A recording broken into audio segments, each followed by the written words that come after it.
Okay, so this version of the podcast is talking about local SEO strategies for AI. I did a version of this a few months ago that was the 2025 update of the local marketing roadmap, and this is a revised version of that that's come out more quickly than normal because there's just so much talk about artificial intelligence, and I don't think I did enough to cover it in the last version of this. So let's jump right in. So getting found, local SEO strategies for the AI generation, or how to feed the Google/AI monster and turn this into this. So let's jump right into it. So the first thing with in 2025, the Google Pie, the artificial intelligence, there's a lot of overlap there is the first thing to remember. 28% of it still goes to your Google business profile. So that's hugely important. We'll get into what you need to do for your Google business profile. 25% is site content. 15% is reviews. That's volume, quality, and response.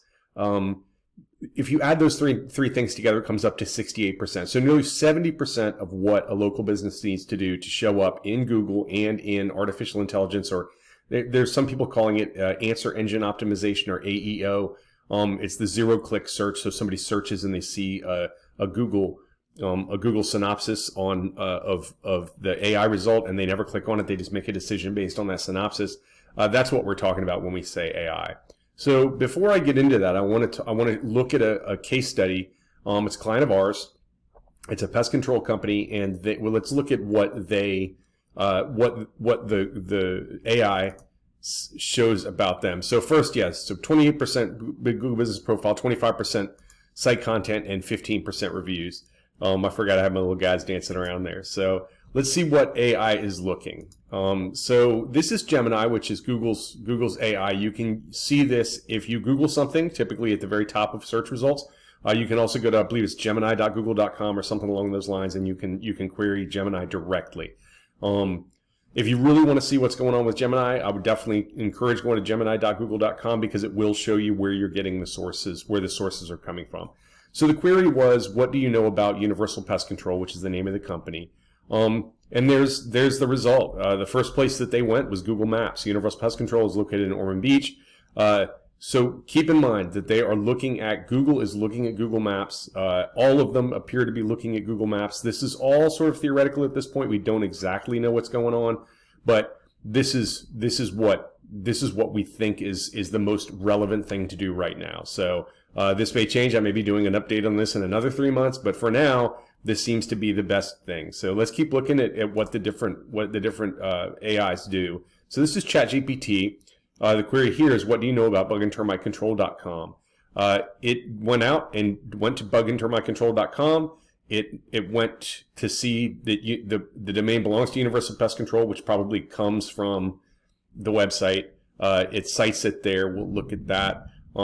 It's got service locations in there. If you look down, and I'll click through to the next one, those service locations come from the Termite and Pest Control Ormond Beach page. Daytona Beach, Ormond Beach, Port Orange, Palm Coast, Edgewater. These are all areas that Universal Pest Control wants to rank in, and they have content on their site that's page-based, or location-based content, and that's where the AI is getting it. Same thing. It pulls what pages that it has gotten this data from: termite and pest control, tent fumigation, tree doctor, and the blog. Again, they are 100% crawling the site. They're looking at the About Us. They're pulling information about, how long they've been in business, that it's family owned and operated. All of that stuff on your website is still critically important to ranking in artificial intelligence. So the hour process. This is the AI summary of it, and this is the actual page. It's almost a word for word. So if you want to get found in artificial AI search or in Google, having this kind of content on the site is still really critical. So let's start with the Google Business Profile, because that's where we started with Gemini. And claim and complete your profile is the first thing to do. So you're going to basically Google that. It changes fairly regularly. It's, go and find somewhere. Ideally, Google has the most up-to-date, generally has the most up-to-date tutorials on how to use their products. Go in, look at whatever tutorial they're giving on how to claim your profile. This is a little thing. We'll skip through that. Once you've done that, you're going to get a whole different group of navigation at the top of your profile. So this is what you see once you successfully claimed the profile and you are logged into the Google account that claimed the profile. You're going to see edit profile, read reviews, messages. There's going to be a bunch of new stuff up there. So the first thing you want to do is you want to complete your profile. So you click edit profile, go in there, you're going to see a bunch of different stuff in there: business name, business category, description, opening date, contact information, all of these different kind of things. You want to make sure that this stuff is all as complete as it can be. And as far as the description goes and the different services and things like that, it can be difficult for business owners to write that. It used to be that you had to sit down and write it. Now, I would 100% recommend that you rely on artificial intelligence to do this for you. Have an AI agent. ChatGPT is really good at this. Gemini is really good at this. Those are the two main ones that we use here. Point them at the URL for your website. Tell them to scan it and say, hey, can you write me a description for my Google business profile that pulls information from my profile? And it's going to do a great job. It's going to make it an appropriate length. It's going to use the right kind of verbiage that Google likes. So definitely that's one really, really good use for artificial intelligence here.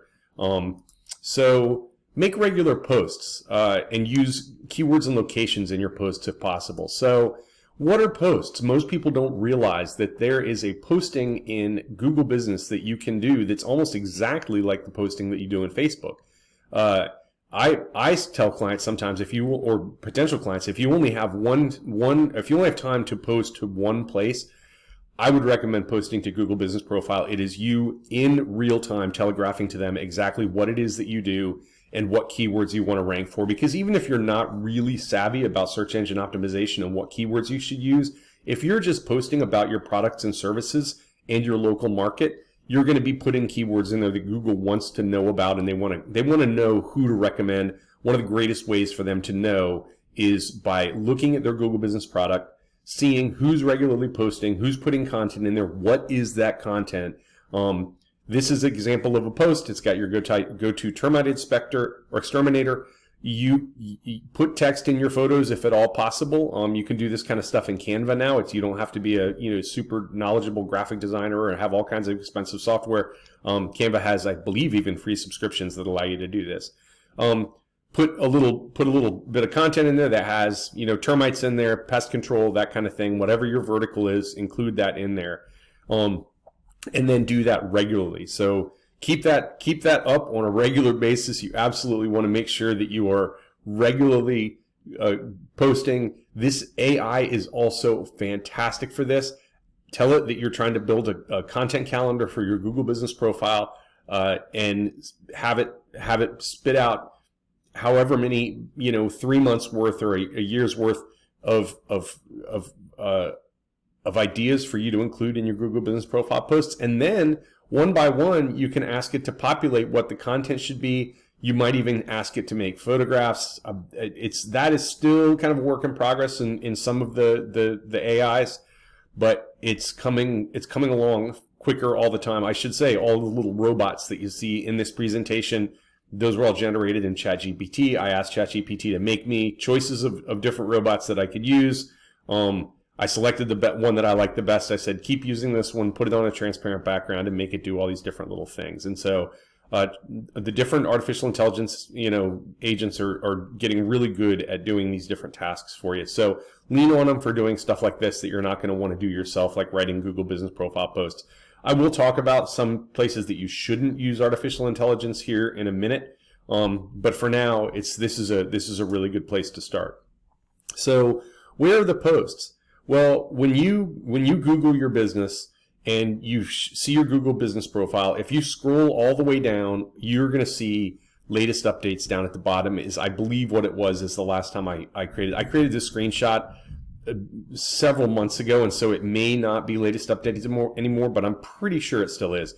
Either way, it's at the bottom of the content about your business. It's got a bunch of different little links in there. Here's the Facebook link for Universal. Here's the Ormond Chamber, which they're a member of. At the bottom of that, there's the latest updates. Again, most people probably have never seen these. You're generally not creating these for an individual to actually look at. Typically what you're doing is you're creating these for Google Business to consume this information and to know what your business is about.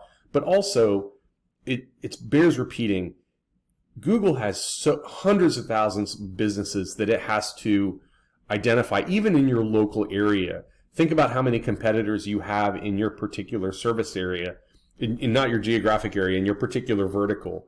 How does Google know who's going to provide good service, good responsiveness versus somebody else? It can be difficult for them to do. They have to have a lot of different sort of signals to see what might indicate to us that this is a responsive company that is going to do a good job. They're going to answer their phone. They're going to get out there right away and give you an estimate. They're going to read reviews. They're going to do all kinds of different stuff. We'll get to reviews in a second. But using their product in the form of Google Business Profile is a great way to signal to them that you are a responsive business that cares about communicating with potential customers, and that makes you desirable to show in rankings in the Google Business search results for people that are near you. Post regular photos of your services. This I cannot stress enough. It used to be that it was okay to put pictures of the Christmas party or the office dog or different little funny things on there. While we do seasonal messages for the websites that we manage for our clients, we do not do seasonal messages and upload them to Google Business Profile. We do it for Facebook, creating seasonal messages. Happy Thanksgiving, for instance, Happy 4th of July. We don't do it in Google Business because the Google Business, the algorithm, the AI that runs it can look at and parse the photographs. It knows what the photographs are. And so if you put things like dogs in there or party hats or things like that, it is potentially going to confuse it, and it's not going to know how that fits in with your actual service offering. And so just to be safe, the best idea, just show pictures of your service offerings. If you're doing window treatments, just show shutters, blinds, valances, that kind of thing. If you're a painter, just show the painting, before and after kind of photos. Really keep it very tightly focused. If you're a company that has a variety of different verticals that you do, for instance, one of our HVAC clients does electrical and plumbing and propane. Electrical and plumbing are not that uncommon for HVAC companies. Propane is a little bit uncommon for them. If you can, I would separate those into separate Google Business Profiles if at all possible, and then it might be difficult to post to all four. Although if you have all those different service offerings, you may be big enough that you could have somebody do it for you for each one of those. But if not, pick the one that you desire to come up in search results for the most. It's most profitable. It's the easiest for you to do. Whatever it is that makes that most desirable service for you, take that and make that the one that you're going to be posting these to. And keep in mind, do not post the electrical, the plumbing, or the propane stuff on the HVAC Google Business Profile, because it can cloud Google's vision as to what exactly it is that you do. The other thing that we recommend doing, if you can, is to geotag all photos in posts and in photo uploads. The other place you can take photos is there's just a photo upload section, which also has value. If you go online, find a place to geotag these things, which basically there is something called EXIF data that can be included in a JPEG, and the longitude and latitude of the photograph can be included in that. Google doesn't leave it in there. I believe the last I heard that they say that they don't parse that information, but they are an information company. That is how they really became who they are. And so it seems unlikely that they would just kind of take a piece of data and throw it out the window. So geotag the photo is a really easy way to do that, I should say. If you don't want to go through the trouble of Googling it, on your phone, take the images with your phone, set your settings to your phone where it does add the longitude and latitude for those. And then when you upload them into your computer and push them into your Google Business Profile, it should all be in there automatically. Like I said, Google strips it out, so if you're taking a picture of somebody's house or something like that, you don't have to worry about anybody being able to go and find them. But it does seem very likely that they are looking at that information and including it in the database about your business. So the photos I touched on, this is another one. So where are the photos? They're here, and you can also add them here or there, those two circles that are in there. I would recommend, every time you finish a job that is good looking, whatever it is, if you have technicians, if you're in a business like HVAC and it's maybe not that photogenic on like window treatments or painting, house painting or something like that, if you can get technicians that'll let you take a picture of them with a smile, standing behind their truck with it open and their tools in there, or loading an outdoor unit onto the back of a truck for a delivery and install, that kind of thing. If you can get those kind of photos on a regular basis, that's great. Get as much of that kind of thing as you can. Push it into the photos. This is a really easy one to do. You can select multiples at a time. So when you get back from a job and you've got 25 photos on your phone, pick the best ones, upload them all at one time and put them in there. This is, again, a really good way, particularly if they're geotagged, for you to identify to Google that, yes, this is something that we want to rank for. These are the things that we do, and we are actively using your product, so we are a responsive business that's going to be a good choice for you to show in search results when people are searching for my service. So how to geotag photos. Oops. So how to geotag photos. This is, again, just Google it. There's going to be some way out there that you can find to do this kind of thing. It's going to show you're going to find something. And again, if you can, just turn it on your camera, and your camera should do it for you. So, okay, so let's look at the next one. Site content. This is 25%, so almost as much as your Google Business Profile. This is content I used to call follows the EAT rule. It now follows the EEAT rule. Experience means that the content you're writing is relevant to the person that's searching. And so that really is talking about the user experience of somebody that's saying, what kind of wooden shutter should I have on my home in Central Florida? And you might have an article that has information about the fact that in Central Florida you probably shouldn't have wooden shutters, plantation shutters on the inside of your house because of the humidity and the temperature changes, that they flex and they degrade a lot faster over time. You're much better off with a synthetic shutter. They look identical to wood as far as I'm concerned. I'm sure there are probably people out there that don't feel that way, but I think to most people that are untrained, at a glance, they look like wood. Write an article on that, and that's the kind of thing that's going to answer a question for somebody that's out there searching, and it gives them a good user experience, and that is critical to what Google wants to see in your content. So expertise is largely the social cues of the social media profile, the account that created the content. If you have an agency like ours creating content for you, there should be an admin user that is you, or your service manager, or whoever it is that has the certifications to do the work that's specific to your vertical, an AC license, an electrician's license, plumbing license, all of those kind of things.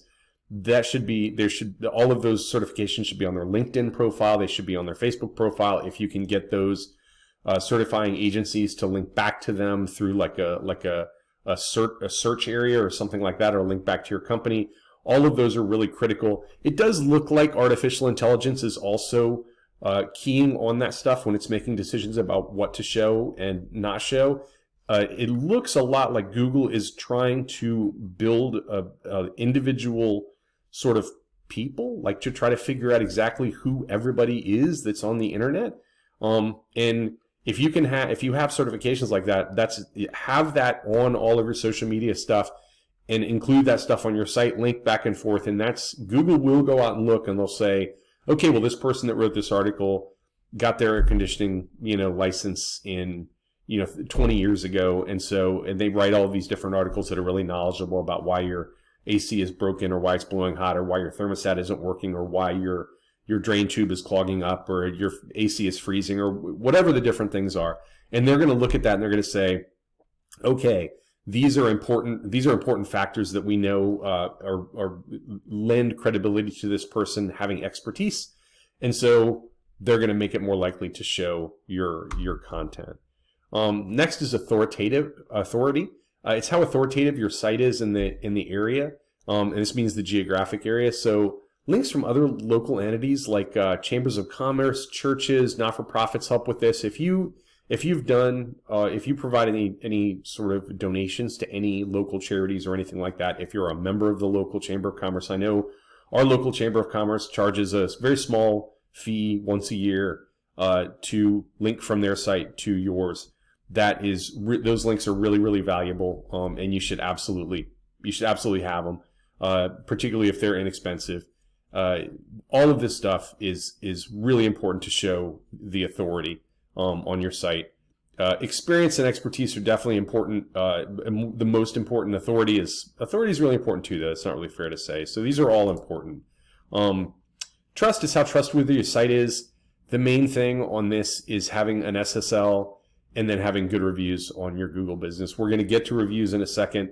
If you don't know if you're not sure if you have an SSL, just in your web browser, look and see if there's a little lock by the URL, or if there's not, then get with somebody that handles your website and make sure that your SSL is in good standing. There can be sort of mixed security settings where there will be like a little lock and it's maybe orange or red or something like that, indicating that it's not entirely secure. That can get pretty technical. It can be a result of like images being loaded with the wrong URL, of being HTTP instead of HTTPS. It gets kind of fussy. I would definitely recommend asking someone that's really technical and knowledgeable about that. Your web developer, for instance, to go in and take a look and see what might be causing you to not have a good looking, like a site that looks like it's fully secure in Google's eyes. So next is the reviews. Let's jump into that. So 15% of this, which is still, a pretty significant amount. So with Google reviews, the main thing is to just ask for reviews from happy customers. When you have a customer that's really happy, make it easy for them to give you a review. Send them an SMS message if possible with a link in it that makes it easy for them to give you a review. I'm going to get into how to create that link in a second. Put it in emails. We've created a business card for some of our clients that have a QR code that will take them directly to this link. Again, I'm going to get to the link and I'll show the little business card that we did. This is the number one thing. Really work really hard to get reviews. There are also services out there that sort of automate this for you.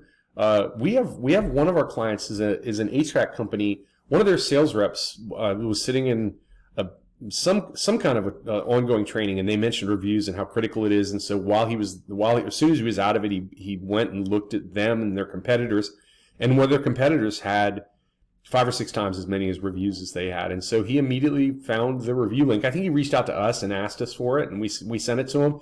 He put it in his email. His email signature, leave us a review. It was very prominent, and we started seeing the reviews just pour in just from that one simple thing. So it doesn't have to be that hard. So let's take a look how to get the link.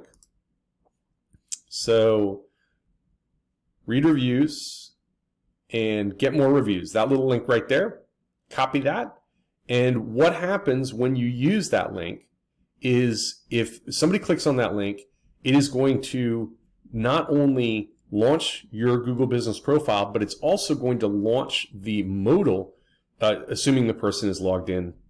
People are generally, if they have a Google account, they're generally logged in. Google doesn't, they make it kind of difficult for you to log out. They like to keep you logged in because it makes it easier for them to provide their services and get data about you and stuff like that. And so if they're logged in, the modal is going to come up and they can literally just start typing. Just give you 5 stars and start typing. So that's what you want. Where to use that link on the reviews page on your website or on the reviews widget, which are really popular as well. have a leave us a review link that goes to that. It opens in a new tab and it launches that modal, and they can just start typing. Have a dedicated URL that's really easy, bugandtermitecontrol.com/review. Create a QR code. One thing on QR codes, ask somebody if you have an Adobe subscription. Adobe is a good place to create QR codes. There are several of their products will do it. I believe some of their online stuff will do it. PDF Creator, things like that. I'm not exactly sure. We use one of their design products to create them. What you don't want to do is to go to a free QR code creator, because those can be created. Those QR codes can be the creators are bad actors. They're going to try to put malware on a site or spyware or something like that. And what will happen is you'll create the QR code and it'll look like it goes to your site, but very quickly it'll pop over to a third-party site that has some kind of malware or something like that on it, and it will attempt to download it onto a computer, and then it'll go back onto your review widget. So stay away from the free QR code creation. And if you don't know how to create a QR code, it's better to not use one, because you'd much rather do that, not have a QR code and just have a simple URL, bugandtermitecontrol.com/review, than to risk a customer that's trying to give you a good review getting some kind of bad software on their computer. And then here's the email signature. Leave us a review. It's great. It's right there at the bottom, easy to do. So let's talk about responding to reviews. So you got to respond to reviews, whether they're good, whether they're 5 stars or one star. So here's a 1-star review that one of our clients got, and it was basically they waited for a week for an estimate, and they were really busy. They had a contract job that they were working on. I won't run through all of the stuff that what this says, but it basically, the best way to respond to these is to just say, look, we're human. We maybe we dropped the ball on this, or if at all possible, in some cases, say, hey, call the office and let's try to find a resolution to this. The key to it is, don't be defensive. There's a lot of different stuff. I actually have a podcast kind of just about this, but try not to use the word you. Like you did this, you did that. It can come off as kind of aggressive. Generally, the way to think about this, and I should say, a great example, a great place to use this, to use AI, is here. Take the bad review, put it in there, type in and say, hey, we just got this bad review. Here's a bullet list of kind of what happened. Can you craft me a nice response? And AI will knock it out of the park every time. It's going to do so much better than you can do. No offense, I should just use the word you. It's going to do much better than and a business owner that often feels personally wronged by a 1-star review, understandably so. Lean on AI for that. AI is it is going to do a really good job being professional and keeping it, staying to what exactly that you're saying, but keeping it super professional. Most of the time, it's important to note, you're not writing this review for the person that you're responding to. You're writing it for the next person that's vetting your business. They're going to look for your business. They're going to read the reviews. They're going to sort by worst. They're going to sort by best. They're going to sort by most recent, most relevant. There's all of the different things that if you think about your own behavior, you're probably doing as well. That's the person that you're talking to. It makes it much more likely that they're going to choose you when they see, hey, this business got a bad review, and they were professional. They seemed like they were really trying to make the things right. That is going to be that's going to be the thing that might push them over into picking you over one of your competitors. So always respond to negative reviews. And Google and AI, they also read the negative reviews, and they want to see that you responded, and they want to see how you responded. So it's really important to do that.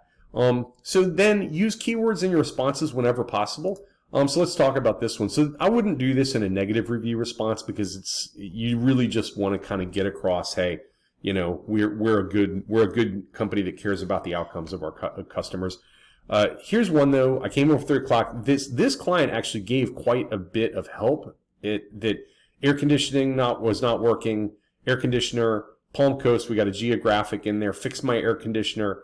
All of these were actual things that the client, the customer, put in the review. They're all great keywords. Google looks at these things. It wants to see what the keywords are. These are super powerful if it's coming in the actual review itself. Obviously, you can't control what customers say in the review, but you definitely can in your response. Because we had so many keywords in this one, I'm actually going to move me so we can look at this review. Because we had so many good keywords that were already in the 5-star review, we just put AC repair in there to kind of piggyback on air conditioning not working and things like that. That was the only one we tried to get in there. But use this. This is a really, really good way for you, again, to telegraph to Google, this is what we do, this is what we want you to rank us for. And they're going to go and they're going to look at their own products first. So this, responding to reviews and your Google Business Profile are two of the best ways to telegraph, this is what the service areas that we want to rank for in Google. It's a fantastic way to do it, and you can absolutely do it yourself. So that runs us largely through to the end here. I'm going to run through them again. 28% of your Google Business Profile that will rank you. 25% is site content, and 15% is reviews. Not just getting reviews and not just getting 5-star reviews, although you're probably going to get a lot of those if you ask for them from happy customers, but also responding to those reviews. That is super, super critical. 10% of this is I'll run through the rest of them. 10% is behavioral. That's click-through rate, bounce rate, dwell time. These are fairly technical terms that you may not know and definitely don't have to worry about. 8% is inbound links, which is backlinks. 6% is citations, which is NAP consistency. NAP stands for name, address, and phone. You want to make sure that stuff is consistent across everything. So any place that you have a profile, MapQuest or Yelp or excuse me, anywhere that you may have a profile with your name, address out there, you definitely want to make sure that the name, address, and phone are consistent across those. 5% is your social presence. That's LinkedIn, Facebook, Instagram. This is looking more and more like it's important in the AI age. We'll keep an eye on it. But definitely make sure that you have all your certifications in your LinkedIn profile, your Facebook, and your in Instagram. Make sure all that stuff is all accurate. And then 3% is AI contextualization. That has to do with structured data and clear content. This is really, really technical. Structured data is. Clear content really goes back to just writing good articles that satisfy what somebody wants to answers their question. So if you take the 68% that we talked about, and then you add 3% for just writing clear articles that are easy to understand, 5% that's your LinkedIn information, and then 6% that is just making sure your name, address, and phone number are consistent across the board. Let's see, that's 6 plus 5 plus 13 is 14. Is that 80? That's 82% of what you need to do to get ranked in Google. You can largely do yourself.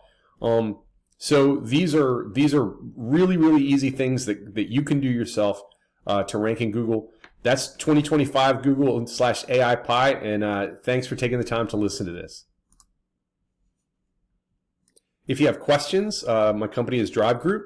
Reach out to us on our website, drivegroupllc.com, or call us at 386-677-3519, and we would be happy to get together on a strategy session, a Zoom call. We can take a look at what your website is doing now, what it could be doing. We can look at different competitors. We can look at maybe keywords that you're not seeing that you could be ranking for. So if you're interested in doing that, reach out and get in touch with us. It is there's no obligation in getting on a call with me and doing a strategy session, and I guarantee that you will leave that strategy session with value. So thanks again, and I look forward to talking to you.